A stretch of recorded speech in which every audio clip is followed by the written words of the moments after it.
নমস্কার। আবার এসে গেছি আমি ইচ্ছে পূরণ চ্যানেল নিয়ে, সুদীপ্তা ব্যানার্জি। আগের দিন কিছু আমার চ্যানেল ইচ্ছে পূরণ নিয়ে কিছু আলোচনা করেছিলাম। আজকে সম্পূর্ণ অন্য কিছু আলোচনা করব। এগুলো তো আছেই, এখন যেমন চলছে ভূত নিয়ে খুব চারিদিকে চর্চা হই হই। কেউ বলছে ভূত আছে, কেউ বলছে ভূত নেই, পুরোটাই বুজরুকি। আমার মতে বলে আছে, কারণ আমার অনেক অভিজ্ঞতা আছে এ নিয়ে। বহুবার এইসব চর্চা করতে গিয়ে, পুজো আচ্ছা করতে গিয়ে নানান জায়গায় যেতেও হয়েছে। বহুবার ভূতের খপ্পরেও পড়েছি, স্বচক্ষে দেখেওছি। এবার যার যার ব্যাপার, কেউ বলবে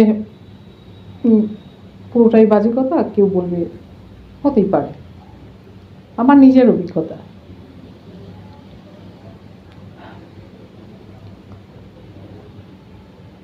বিভিন্ন সময় দেখতাম, পুজো আচ্ছা করতাম, এখানে ওখানে যেতাম, শ্মশান টশানে যেতাম মাঝে মাঝে। তখন দেখতাম যে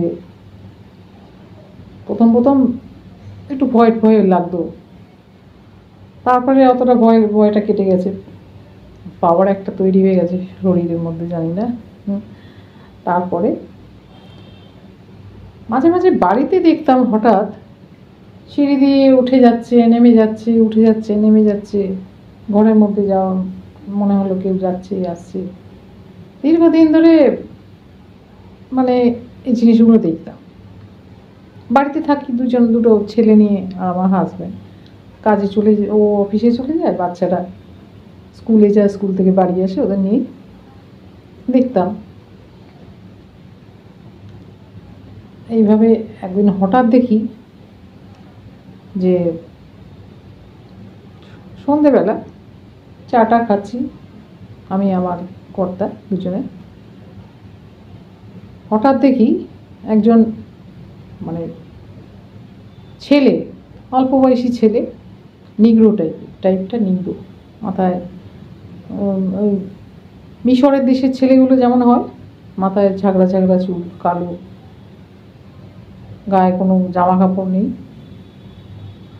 রান্নাঘরের পাশ থেকে, পিলারের পাশ থেকে মানে অর্ধেকটা অংশটা বার করে ঘরের মধ্যে ওকে দিয়ে দেখছে। আমি হঠাৎ করে ওদিকে চোখ যেতে দেখে ফেলেছি। এবার আমি আমার বর দুজনেই দেখেছি। ওকে বললাম দেখেছো কিছু? বললো না। আমি আমি আমি তো দেখলাম, দেখে উঠে গেলাম, তারপর আর কিছু দেখতে পেলাম না। এরকম ছোটোখাটো আর কি অভিজ্ঞতা প্রচুর হয়েছে, এখনও হয়ে যাচ্ছে। এই হচ্ছে ভূতের ব্যাপার। এবার ভূত নিয়ে মানুষ নানা রকমের গল্প, নানা রকম আছে। এক ধরনের ভূত আছে যারা খুব ক্ষতিকারক, আবার এক ধরনের ভূত আছে অতটা ক্ষতিকারক নয়।